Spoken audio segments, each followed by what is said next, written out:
네, 여러분들 반갑습니다. 오랜만에 또 뵙겠습니다. 오늘은 자녀 교육에 대한 얘기들을 해볼까 합니다. 특히나 또 자녀 교육의 방향성은 어떠한 방향성이어야 되는가? 결과부터 말씀을 드리자면은 더불어의 환경에서 아이들은 성장하게끔 해야 된다 라고 하는 것이 먼저는 정답이라고 하는 것을 먼저 말씀을 드릴게요.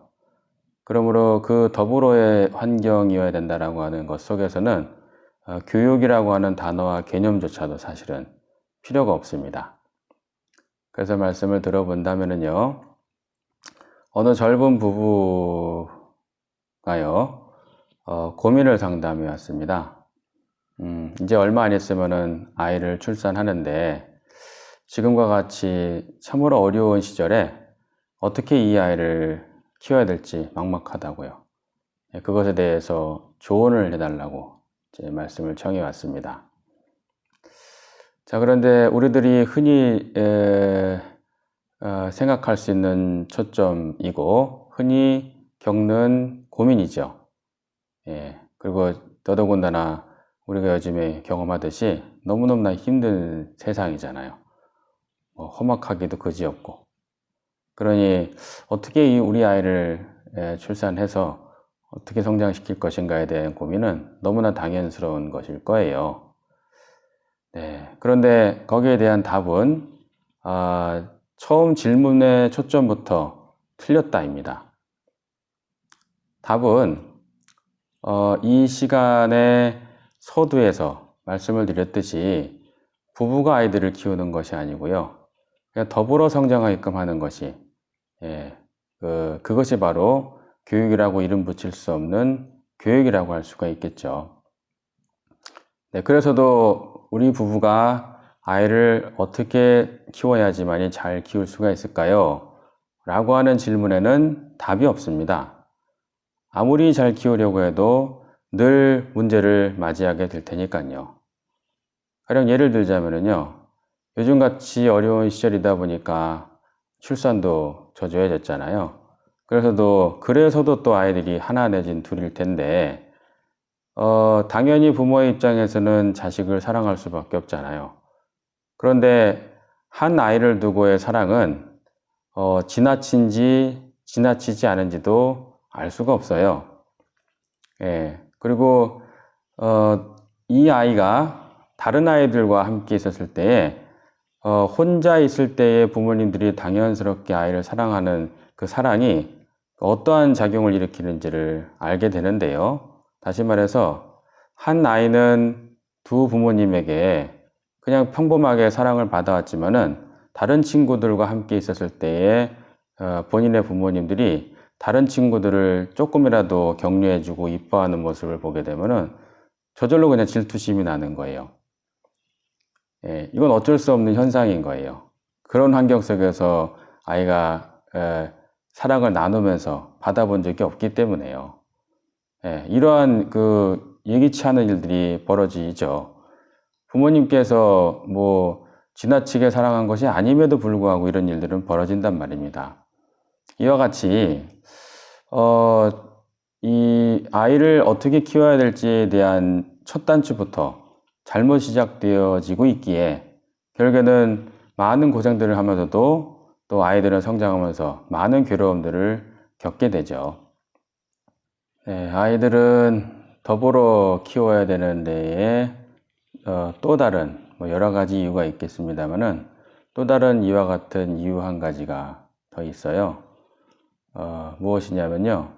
당연스러운 이치인데 이 이치가 잘못 적용되어졌을 때에는 오히려 부모님들도 모르게 아이를 좀 제대로 못 키우게 되는 경향이 있더라고요. 다시 말해서 부모님들 같은 경우는 아이를 갖게 됐을 경우에 세상을 바라보는 시야가 반 이상으로 줄어듭니다. 좁아진다는 얘기죠. 그래서 판단도 아이를 갖기 이전보다 조금 못하게 된다고도 해야 돼요. 어떠한 맥락에서 얘기냐면요. 아이에게만 집중을 해야 된다는 얘기예요. 그래야 아이가 절대적으로 생존할 수가 있거든요. 그래서 이것은 부모님들이 아이를 갖게 됨으로써 시야가 좁아진다는 얘기는 나쁜 측면의 얘기가 아니고, 아이를 보호하기 위해서는 당연히 그렇게 되어져야 된다는 그런 맥락의 얘기인 겁니다. 그런데 아시다시피 아이에 대한 시선 집중이 너무 지나쳐졌을 때에 아이들이 겪게 되는 일들은 우리가 잘 알고 있죠. 그런 일들이 막 벌어지게 된단 말이에요. 더더군다나 또 아이를 부모님들이 봐야 되니 이 시선을 뗄래야 뗄 수가 없죠. 그런데 만약에 더불어의 환경에서 아이들이 성장하게끔 한다고 한다면은 안심이 돼서도 그 부모님의 그 아이에 대한 집중적인 시야가 이제 좀 느슨해질 수 있고, 급기야는 이제 거기다 시선을 두지 않아도 될 수 있는 환경이 되어짐으로써 아이들은 이제 조화로운 삶을 자연스럽게 살게 되겠죠. 이러한 이점들이 공동체의 삶에서 있답니다. 그리고 또 부모님들은 또 아이들을 이 더불어의 삶 속에서 성장시킴으로써 또 어느 무렵대가 되어서는 부모님들은 또 아이를 갖기 이전에 본인의 스스로의 삶으로 다시 돌입을 하게 되고, 자아 성찰을 위해서 잘 노력할 수 있는 삶으로 살아나갈 수 있는 또 이점이 있죠. 이런 것들이 공동체에서 자연스럽게 이루어지는 삶이랍니다.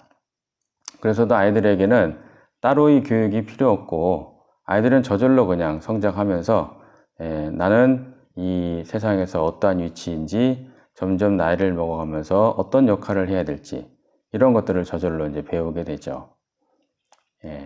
세상이 너무 살기 힘들어져 가지고 이제 그 아이를 낳기 힘들어 하다 보니까 이제는 세상을 이끌어갈 사람들이 점점 줄어들게 된 그런 현상마저도 있게 됐죠.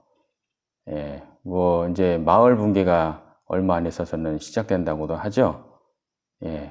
이 세상이 그렇게 많이 어려워졌는데 우리 인류가 이 지혜로움을 잠깐 망각해서 이렇게 된 게 아닐까 싶어요. 오늘 말씀드렸듯이 자녀 교육은 따로의 어떠한 훌륭한 교육기관에서 아이들을 교육시키는 것도 중요한 일이겠지만요. 무엇보다도 앞서서 이 아이들의 교육에 대한 환경을 어떠한 환경을 만들어 줄 것인지에 대한 고민적 측면에서는 이와 같이 더불어 사는 삶에서 아이들의 그 성장 환경을 만들어 주는 것이 따로의 교육이라고 하는 개념을 생각할 필요도 없는 좋은 교육의 환경이라고 얘기할 수 있을 것 같아요. 또 이어서 이와 같은 환경에서의 자녀 교육이 월등히 수승하다라고 하는 이유들은 뭐 여러 가지를 더 될 수가 있겠습니다만은요. 이 몇 가지만 보더라도 여러분들께서는 눈치채셨을 거예요. 첫 단추부터 다시 잘 끼워야 되겠다라고 하는 것을요. 그러려고 한다면은 사실은 부모님들의 입장에서 혼자 지내는 것에 대한 편안함이라고 하는 이 사실은 맞지 않는, 좋지 않은 것을 좋게끔 여기는 이 마음의 경계선을 좀 허물긴 허무셔야 될 거예요. 그로 인해서 이제 더불어 사는 것이 좀 힘들어진 것이기도 하잖아요. 또 그러면서도 아이 교육에는 무엇이든지 할 수 있는 그 위대함이 우리 한민족에는 또 있는 것 같아요. 그래서 아이들의 교육을 위해서라면 뭐든지 하실 수 있는 부모님들이시니까 조금은 더불어 사는 게 처음에는 어렵게 느껴진다 손 치시더라도 돌입을 하셔서 더불어 사는 삶으로 돌입을 하셔서 이 아이들이 제대로 성장할 수 있게끔 만들어 주신다고 한다면은요, 이 아이들이 성장한 그 미래 세대에서는요, 더불어 사는 것은 어려움이 아니라고 하는 것으로서 다시 원래의 의식으로 돌아가서 행복한 세상이 도래되지 않을까 싶습니다. 이 영상들을 보시고 많은 깨달음이 있으신 후 주변에 함께 할 만한, 더불어 살 만한 사람들이 누가 있는가를 살펴보셔서 함께 마음을 맞춰서 더불어 사는 세상을, 더불어 사는 마을을 얼렁얼렁 만들어 가시면 좋을 것 같습니다. 오늘 말씀은 여기까지 드리도록 하겠습니다. 자, 성불하세요.